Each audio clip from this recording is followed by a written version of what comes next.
One of the things that the Democrats have tried to claim is that their reckless tax and spending spree doesn't raise taxes. That is unequivocally false. In fact, it raises taxes by hundreds of billions of dollars, including over $300 billion in a brand new tax hike on American businesses, nearly half of which has been pointed out is going to be paid by American manufacturers, making it harder for them to produce goods in America. We are in a recession right now. Increased taxes on the people who create jobs means you're going to have less growth, fewer jobs, and lower wages. That's the result of raising taxes, especially in the middle of a recession. And according to an analysis, as has perhaps already been mentioned by the National Association of Manufacturers, in 2023 alone, the Democrats' bill would reduce the real gross domestic product by over $68 billion and cost our economy over 200,000 jobs. Now, those who claim that these aren't tax hikes are saying that this is just closing loopholes. Well, I don't know how you can find $300 billion by just closing loopholes.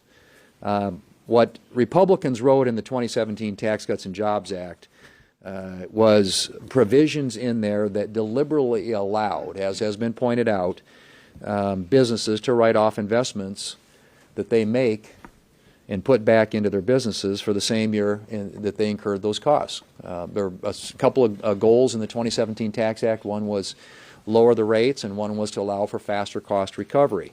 And what we saw from that was record growth, record low unemployment, and higher wages, particularly for those in lower income categories.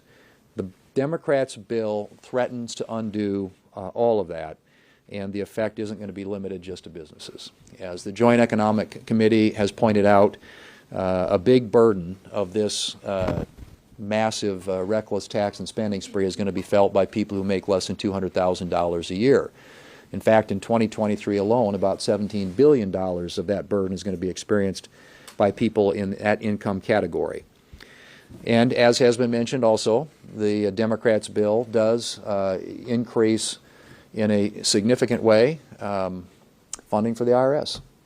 $80 billion in new funding for, I saw 87,000, Senator Barrasso said 86,000 new employees, but 86,000, 87,000, think about that. Literally doubles the size of the IRS. Why? Not to improve taxpayer service. Only 4% of the money goes to improving taxpayer service. This goes to allowing the IRS to harass businesses across this country and also proven by the analysis that's been done, hits disproportionately hard on people who are going to make in businesses who are making under $400,000 a year. It's never a good time to raise taxes. But I would hope that even the Democrats would recognize what a terrible time it is to raise taxes right now when the American people are already seeing 40-year record high inflation and already seeing they're going to say $9,000 in increased costs for the same basic necessities that they bought and paid for this year as a result of that inflation. And what the Democrats want to do is add to it.